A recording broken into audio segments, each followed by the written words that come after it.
Saudari Sonia, ada apa? Akhir-akhir ini, aku sadar saat alami kesulitan dan harus membayar harga, aku justru merasa repot dan ingin melimpahkannya ke orang lain. Itu salah, aku ingin tinggalkan daging untuk terapkan kebenaran. Jadi mengapa selalu begini setiap ada masalah? Aku pernah alami hal yang sama. Setelah ditangani dan dipangkas, aku membaca firman Tuhan, merenungkan, mendapat pemahaman dan perubahan. Bagaimana kau melewatinya? Ceritakanlah. Ceritakanlah. Baik. Aku bekerja di desain grafis. Pemimpin grup menugasiku membuat gambar baru. Aku kurang berpengalaman saat itu, jadi tak tahu prinsip atau esensinya. Aku bekerja keras, tapi hasilnya tak bagus. Kuedit beberapa kali tanpa ada peningkatan. Mendesain dengan gaya baru ini sulit. Saat pemimpin grup minta membuat gambar yang sama, aku keberatan. Aku memikirkan cara melimpahkannya. Dan bahkan sengaja berkata, aku tak pandai mendesain gaya itu. Dia tahu yang kupikirkan dan berhenti menugasiku itu. Lalu, pemimpin gereja memintaku mengedit gambar di menit terakhir dan minta pemimpin grup memberiku instruksi terperinci. Memang agak mendesak dan aku harus segera mengeditnya sesuai komposisi asli dan memperbaiki detailnya. Itu terdengar sederhana bagiku karena ada bentuk dasarnya, itu cuma perlu penyesuaian kecil. Namun pemimpin grup tak puas dengan hasilku dan memberi saran untuk memperbaikinya. Itu merepotkan dan aku tak ingin.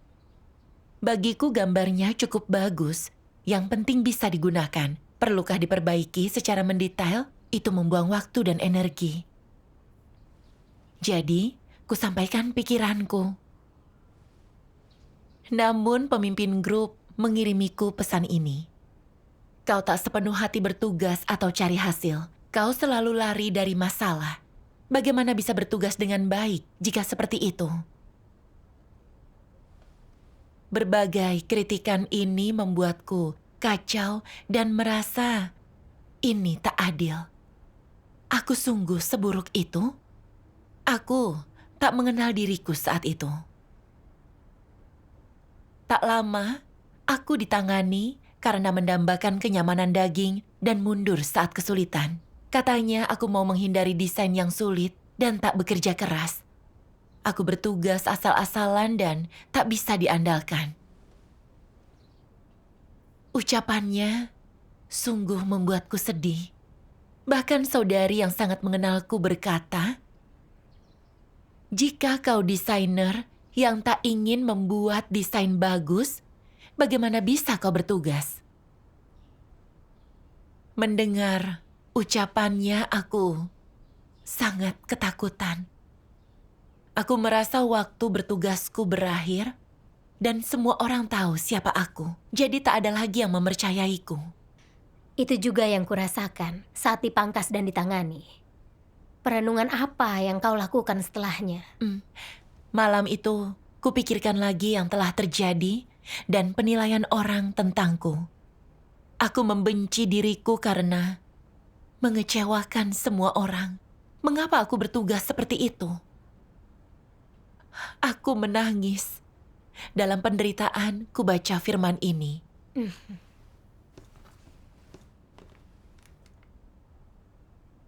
Saat bertugas, orang selalu memilih pekerjaan ringan yang tak melelahkan, tak perlu dilakukan di luar ruangan. Ini namanya memilih yang mudah, mengabaikan yang sulit, mendambakan kenyamanan daging. Apalagi, selalu mengeluh saat tugasnya agak sulit, melelahkan dan harus dilakukan dengan bayar harga. Berfokus ke makanan, pakaian, kesenangan daging. Ini semua manifestasi dari mendambakan kenyamanan daging. Saat suatu tugas dianggap melelahkan atau berisiko, orang seperti itu melemparkannya ke orang lain. Mereka hanya melakukan pekerjaan santai. Memakai dalih, kualitasnya yang buruk, kurang terampil, dan itu terlalu berat bagi mereka. Padahal, itu karena mereka mendambakan kenyamanan daging.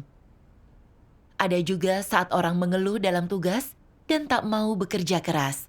Mereka beristirahat, mengobrol santai, dan bergosip di waktu luang.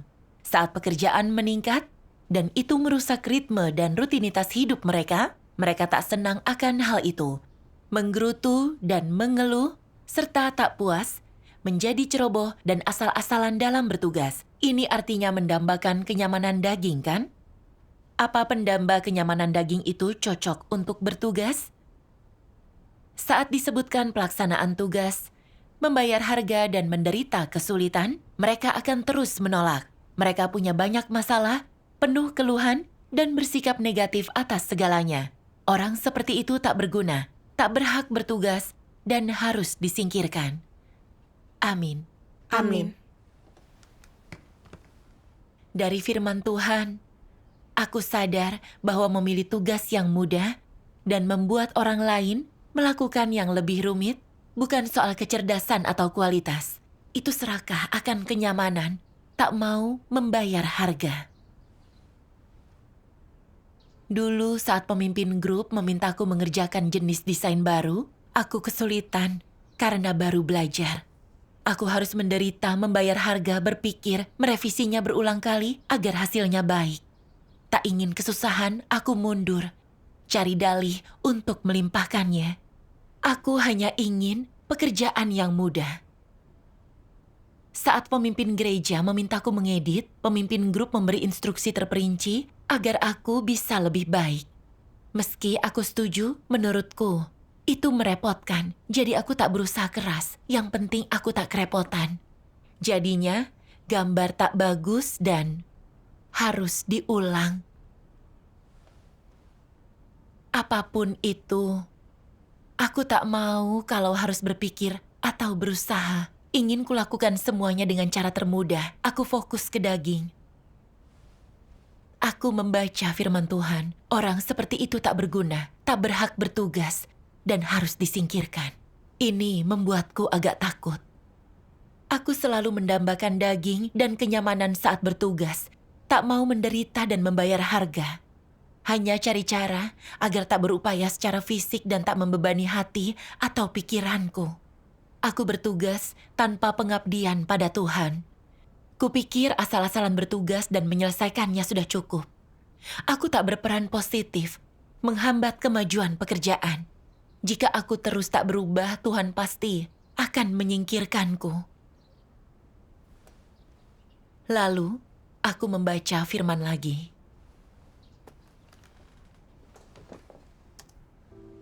Tuhan Yang Maha Kuasa berfirman, "Di luarnya ada orang-orang yang sepertinya tidak memiliki masalah serius apapun selama mereka melaksanakan tugas mereka.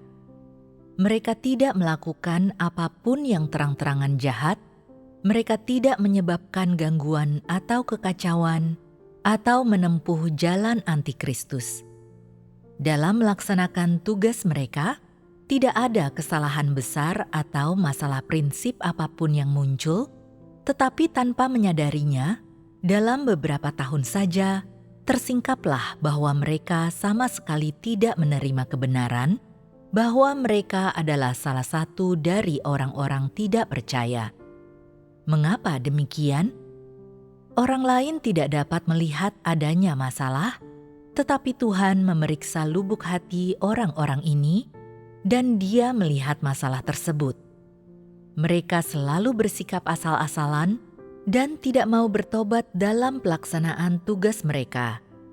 Seiring berjalannya waktu, mereka secara alami tersingkap.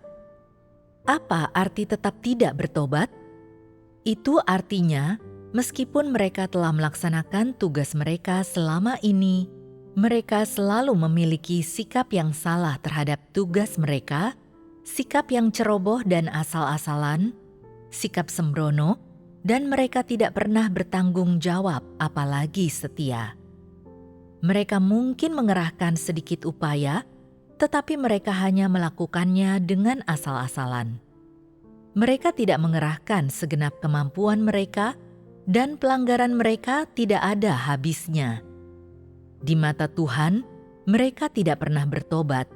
Mereka selalu bersikap asal-asalan, dan tidak pernah ada perubahan sedikit pun dalam diri mereka. Artinya, mereka tidak melepaskan kejahatan di tangan mereka dan bertobat kepadanya. Tuhan tidak melihat ada sikap pertobatan di dalam diri mereka, dan Dia tidak melihat pembalikan dalam sikap mereka. Mereka gigih dalam hal melakukan tugas dan amanat Tuhan dengan sikap dan metode yang ceroboh dan asal-asalan. Secara keseluruhan, tidak ada perubahan dalam watak mereka yang keras kepala dan keras hati ini, dan selain itu, mereka tidak pernah merasa berutang kepada Tuhan, tidak pernah merasa bahwa kecerobohan dan sikap asal-asalan mereka merupakan pelanggaran atau perbuatan jahat. Di dalam hati mereka tidak ada perasaan berutang, tidak ada rasa bersalah, tidak ada penyesalan, apalagi menyalahkan diri sendiri. Dan seiring berjalannya waktu, Tuhan melihat bahwa orang ini tidak dapat diselamatkan. Apapun yang Tuhan katakan, dan sebanyak apapun khotbah yang mereka dengar, atau sebanyak apapun kebenaran yang mereka pahami, hati mereka tidak tergerak dan sikap mereka tidak berubah atau berbalik. Tuhan melihat ini dan berkata, "Tidak ada harapan bagi orang ini. Tidak ada apapun yang kukatakan menyentuh hati mereka, dan tidak ada apapun yang kukatakan mengubah mereka. Tidak ada cara untuk mengubah mereka. Orang ini tidak layak untuk melakukan tugas mereka, dan mereka tidak layak untuk memberikan pelayanan di rumahku."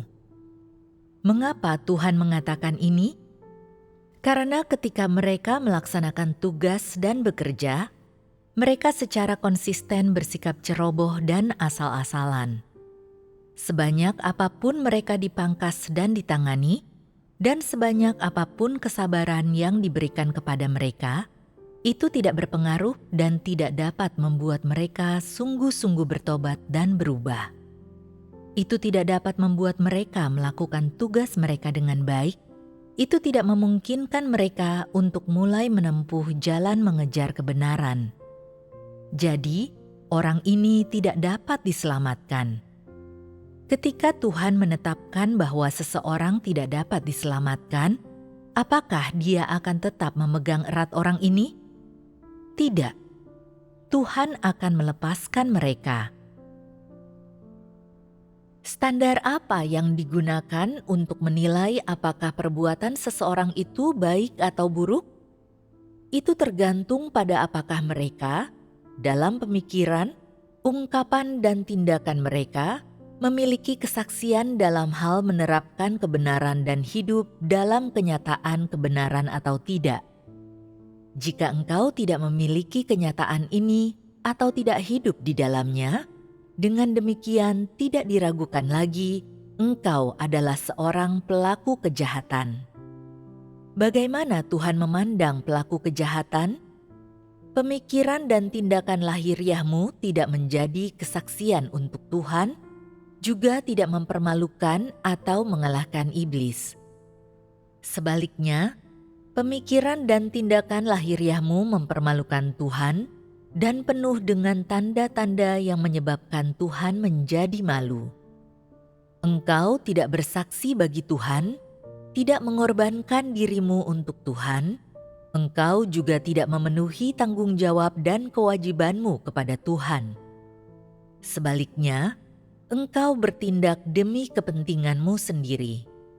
Apakah sebenarnya arti dari demi kepentinganmu sendiri? Tepatnya, itu berarti demi iblis.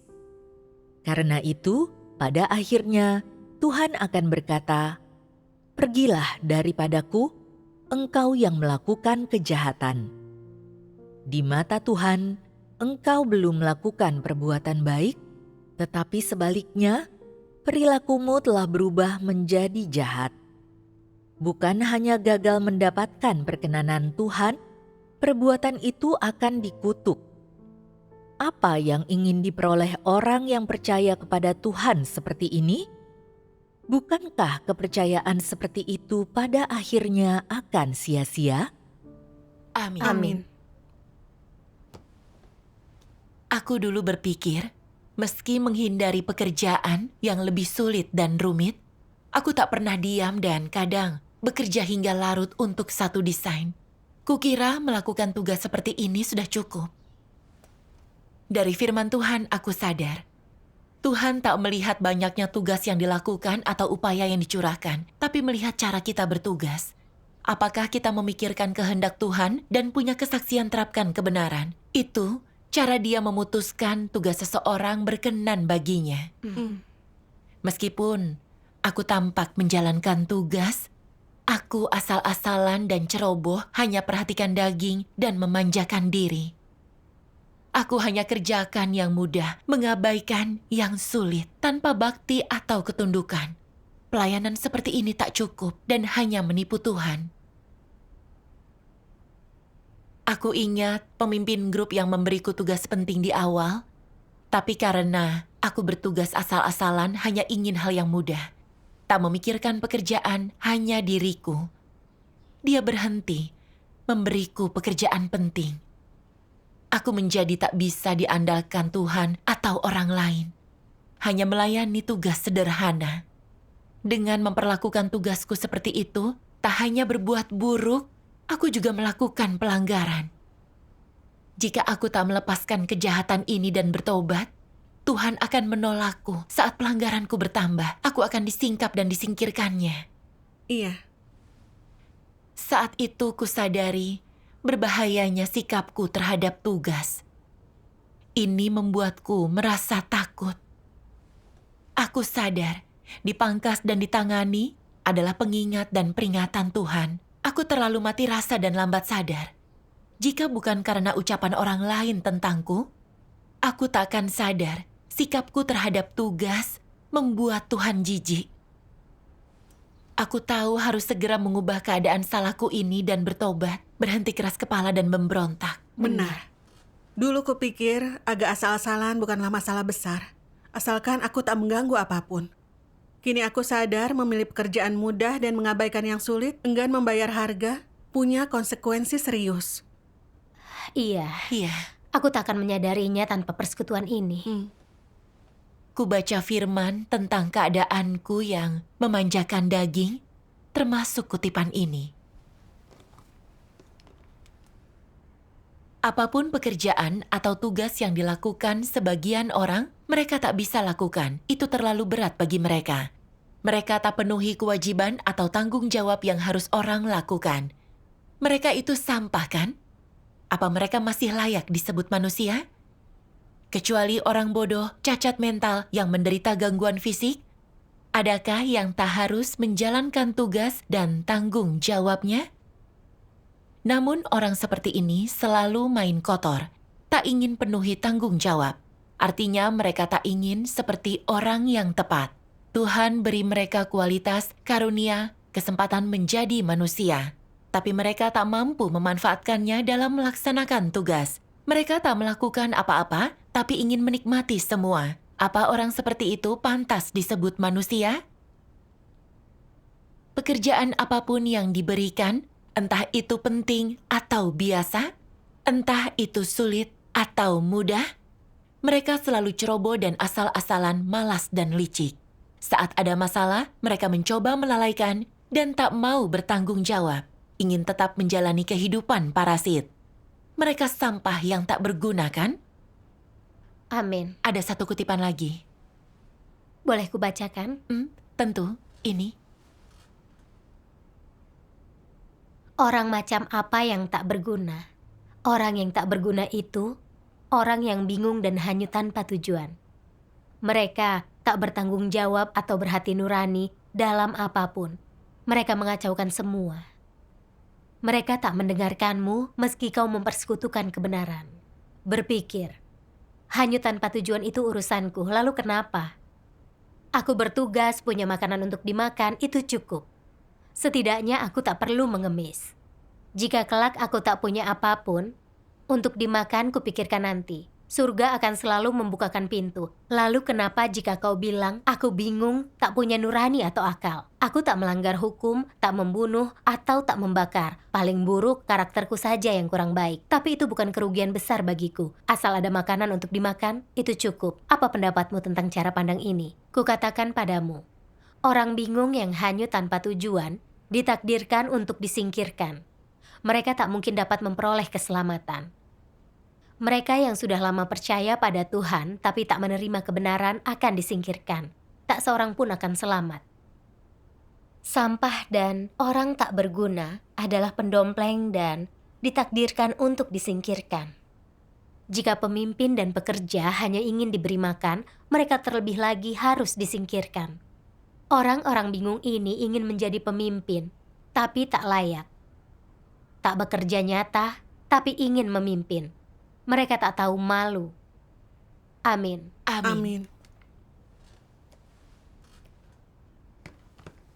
Penyingkapan keras Tuhan menyadarkanku. Selalu lalai dalam tugas, tak bertanggung jawab, berarti kau sama dengan sampah. Jika kau tak sepenuh hati pada apapun, selalu malas tak melakukan tugas dengan semestinya, atau belajar skill baru, kau sampah. Ku tahu seperti itulah aku bertugas. Apapun pekerjaan yang diberikan, aku tak mau serius memikirkannya, menderita, atau berjuang demi hasil. Aku puas, terlihat sibuk, dan tak diam. Bukankah semua itu hanya main-main? Aku pun teringat, sejak kecil aku selalu iri dengan keluarga kaya yang tak pedulikan dunia, bisa jalan-jalan, yang hidupnya nyaman dan mudah. Aku ingin punya kehidupan seperti itu. Kurasa karena manusia hanya hidup puluhan tahun, jika tak menikmati diri, hidup kita akan sia-sia. Setelah dewasa, kulihat semua orang bekerja keras demi uang, jadi aku memulai bisnis. Namun aku tetap tak mau menghabiskan energi, selalu asyik dengan acara TV dan novel. Aku tak serius memikirkan bisnisku, apakah dapat untung atau rugi. Di akhir tahun, aku tak hanya gagal, tapi juga kehilangan uang. Namun itu tak membuatku kesal. Aku hanya menghibur diri. Berpikir tak apa-apa merugi, asal masih bisa makan. Pandanganku akan hidup adalah nikmati kesenangan sekarang, pikirkan hari esok di hari selanjutnya, dan bersenang-senanglah karena hidup ini singkat. Karena dipengaruhi ide jahat ini, aku tak bertugas semestinya, tak berusaha maju, tak punya tujuan dalam hidup. Aku masih berpedoman ide ini setelah jadi orang percaya. Kupikir mengentengkan tugas, tak membebani diri, tak serius berpikir, atau tak stres adalah cara hidup yang baik. Nyatanya, aku tak bisa memikul pekerjaan. Aku tak berguna, bagaikan sampah. Makin kurenungkan perilakuku, makin aku terkejut. Aku seperti parasit yang disingkap Tuhan, kan? Demi selamatkan kami, Tuhan tak hanya mengungkapkan firman dan memberi kebenaran. Dia memberikan kita semua kebutuhan untuk bertahan hidup, mengizinkan kita banyak menikmatinya. Dia mengawasi, melindungi, dan menjaga kita dari perangkap iblis. Namun aku tak punya hati. Aku justru tak membalas kasihnya dalam tugasku dan jadi parasit yang malas. Pemikiran jahat ini meracuni, meresap ke diriku. Aku hanya tahu kesenangan dan memanjakan daging. Aku tak serius memikirkan tugasku atau cara bertugas demi puaskan Tuhan. Dalam perenunganku, aku jijik pada diriku dan membenci diriku. Aku sungguh telah dirusak iblis. Aku kehilangan nurani, nalar, dan jadi mati rasa. Kulihat iblis memakai pikiran ini untuk lumpuhkan orang, membuat kita lebih jahat. Kita jadi sampah, seperti mayat berjalan tanpa nyawa. Aku sangat menyesal tidak bertugas dengan baik. Aku tak lakukan apapun untuk menghibur Tuhan. Aku sangat berutang budi kepada Tuhan dan berdoa Tuhan, aku dirusak iblis. Tanpa penyingkapan-Mu, aku tak akan tahu betapa seriusnya masalahku. Aku tak bertanggung jawab kurang kemanusiaan dalam tugas. Menikmati kasih karunia-Mu, tapi tak pernah membalas kasih-Mu. Aku menjadi parasit. Aku sadar daging itu penghalang terbesar untuk terapkan kebenaran. Aku ingin meninggalkannya dan bertobat, agar bisa sadar mencari kebenaran dan bertugas sesuai tuntutannya. Persekutuanmu sangat menyentuhku. Sebagai orang percaya, jika kita tak mampu bertugas, tak rela membayar harga, itu tak sesuai dengan kehendak Tuhan. Benar. Tak mengubah keadaan itu sangat berbahaya. Bagaimana penerapanmu setelahnya? Aku kembali membaca firman Tuhan.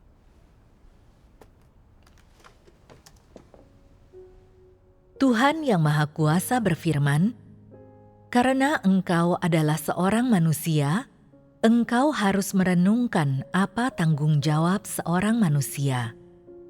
Tanggung jawab yang sangat dijunjung tinggi oleh orang tidak percaya, seperti berbakti, menafkahi orang tua, dan membesarkan nama keluarga tidak perlu disebutkan. Semua ini hal yang hampa dan tidak memiliki makna nyata apapun. Apa tanggung jawab paling minimum yang harus dipenuhi seseorang? Yang paling nyata adalah bagaimana agar engkau dapat melaksanakan tugasmu dengan baik hari ini. Hanya puas dengan bersikap asal-asalan bukanlah memenuhi tanggung jawabmu, dan hanya mampu mengulang-ulang perkataan doktrin bukanlah memenuhi tanggung jawabmu. Engkau memenuhi tanggung jawabmu hanya ketika engkau menerapkan kebenaran dan melakukan segala sesuatu berdasarkan prinsip, dan engkau benar-benar memenuhi tanggung jawabmu hanya ketika penerapan kebenaranmu itu efektif dan bermanfaat bagi orang-orang. Tugas apapun yang sedang kau laksanakan, hanya jika engkau bertekun dalam bertindak sesuai dengan prinsip-prinsip kebenaran, barulah engkau akan benar-benar memenuhi tanggung jawabmu. Bersikap asal-asalan sesuai dengan cara manusia melakukan segala sesuatu, berarti bersikap acuh tak acuh dan sembrono. Berpegang pada prinsip-prinsip kebenaran adalah satu-satunya cara melaksanakan tugasmu dengan benar dan memenuhi tanggung jawabmu. Dan ketika engkau memenuhi tanggung jawabmu, bukankah ini adalah perwujudan kesetiaan? Ini adalah wujud kesetiaan terhadap tugasmu. Hanya jika engkau memiliki rasa tanggung jawab ini, memiliki tekad dan keinginan ini, jika ditemukan dalam dirimu perwujudan kesetiaan terhadap tugasmu, barulah Tuhan akan memperkenan dirimu dan memandangmu dengan berkenan. Jika engkau bahkan tidak memiliki rasa tanggung jawab ini, Tuhan akan memperlakukanmu sebagai orang pemalas, orang bodoh, dan akan memandang rendah dirimu. Apa harapan Tuhan terhadap seseorang yang kepadanya Tuhan memberi tugas khusus di gereja? Pertama, Tuhan berharap agar orang itu bertanggung jawab dan rajin, agar dia memperlakukan tugas sebagai sesuatu yang sangat penting dan melaksanakan tugas itu dengan baik. Kedua, Tuhan berharap orang itu adalah orang yang layak dipercaya, bahwa berapapun waktu yang dibutuhkannya untuk melakukan pekerjaan itu, dan bagaimanapun lingkungannya berubah, rasa tanggung jawabnya tidak goyah, dan karakternya tetap teguh dalam menghadapi ujian. Jika orang itu adalah orang yang dapat dipercaya, Tuhan akan merasa tenang. Dia tak perlu lagi memantau atau menindaklanjuti hal ini, karena di dalam hatinya Tuhan mempercayai orang itu. Ketika Tuhan memberinya tugas tertentu, dia pasti akan menyelesaikannya tanpa kesalahan apapun.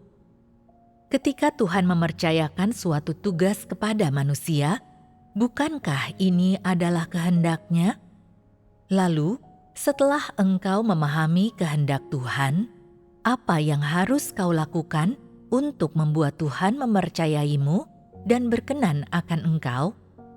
Seringkali kinerja dan perilaku orang serta sikap mereka saat memperlakukan tugas malah membuat mereka membenci diri mereka sendiri.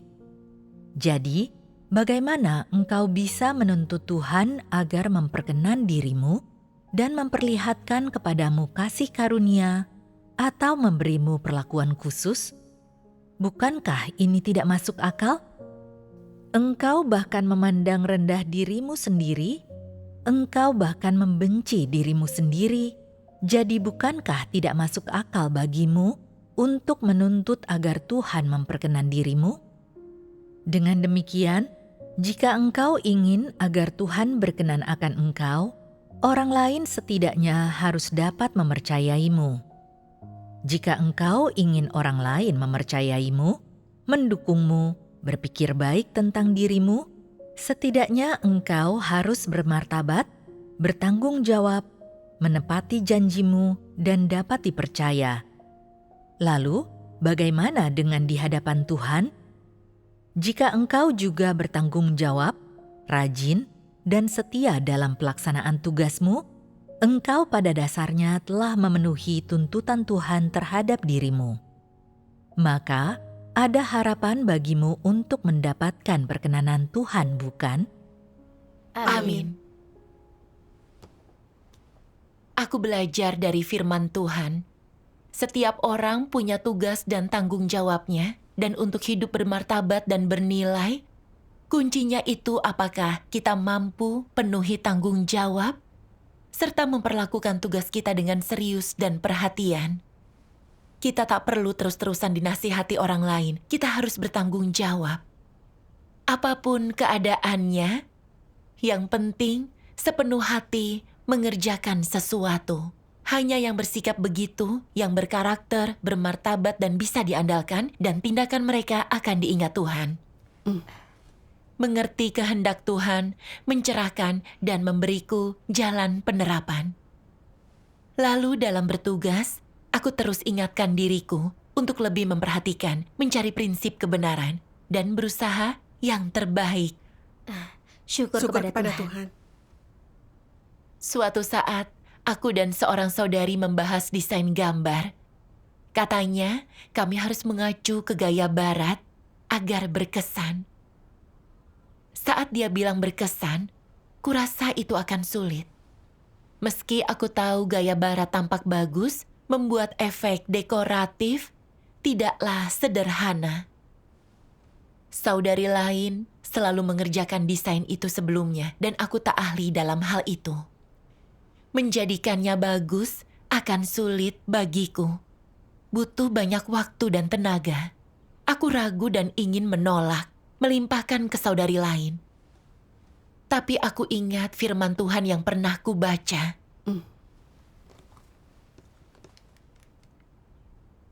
Misalkan gereja menugasimu pekerjaan, dan kau bilang, pekerjaan apapun yang gereja tugaskanku, akan kulaksanakan dengan segenap hati dan kekuatanku.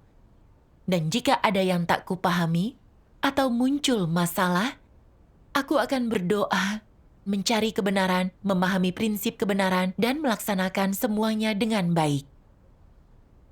Apapun tugasku, aku akan berupaya melaksanakannya dengan baik dan memuaskan Tuhan. Untuk apapun yang bisa kucapai, akan kulakukan yang terbaik untuk memikul tanggung jawabku. Setidaknya, aku tak akan menentang nalarku, tak asal-asalan, dan licik, atau menikmati hasil kerja orang lain. Semua tindakanku tak akan di bawah standar hati nurani. Ini standar minimum manusia dalam berperilaku, dan orang yang bertugas seperti itu layak dianggap sebagai orang bernurani dan bernalar. Kau setidaknya harus punya hati nurani bersih dalam tugasmu, merasa kau layak mendapat makan 3 kali sehari, dan tak mengemis untuk itu. Inilah rasa tanggung jawab. Entah kualitasmu tinggi atau rendah, entah kau pahami kebenaran atau tidak, kau harus punya sikap ini. Karena pekerjaan ini diberikan untuk kulaksanakan, aku harus serius memperlakukannya, menganggapnya penting, dan mengerjakannya dengan baik dan segenap hati. Soal pekerjaanku sempurna atau tidak, tak bisa kujamin. Tapi aku akan berusaha untuk memastikannya terlaksana dengan baik dan aku takkan asal-asalan. Jika masalah muncul, aku harus bertanggung jawab dan memastikan aku belajar darinya dan bertugas dengan baik. Inilah sikap yang benar. Amin. Amin. Ku ingat betapa aku tak bertanggung jawab dalam tugasku dulu. Aku asal-asalan dan lakukan banyak hal yang buat Tuhan jijik. Kali ini, aku tak bisa memanjakan daging dan dambakan kenyamanan. Aku harus pikirkan kehendak Tuhan, bertanggung jawab atas tugas. Aku diam-diam memutuskan, berapapun yang bisa ku capai, aku harus tunduk dan bekerja keras dulu. Melakukan yang terbaik itu yang terpenting. Dengan begini, aku merasa punya arah. Aku memikirkan prinsip pekerjaan kami dan mengumpulkan bahan acuan, lalu membuat beberapa versi dan mengirimnya untuk diberi saran. Setelah beberapa revisi, akhirnya selesai. Hatiku damai saat kulakukan begitu. Dan kini, aku jadi lebih pragmatis. Lalu aku fokus merenungkan diri, tinggalkan daging dalam tugasku. Aku akan pikirkan hal kecil di kehidupan sehari-hariku dan tugas dari gereja, memikirkan cara bertugas dengan lebih baik. Sebenarnya, ini tak membuatku lelah, tapi aku puas. Menjadi orang seperti itu sungguh luar biasa. Meski aku masih mau mendambakan daging dan memanjakan diri, aku lebih menyadari kerusakanku dari sebelumnya. Aku harus langsung berdoa, memintanya membantuku tinggalkan daging. Minta dia mendisiplinkanku jika aku asal-asalan dan tak bertanggung jawab.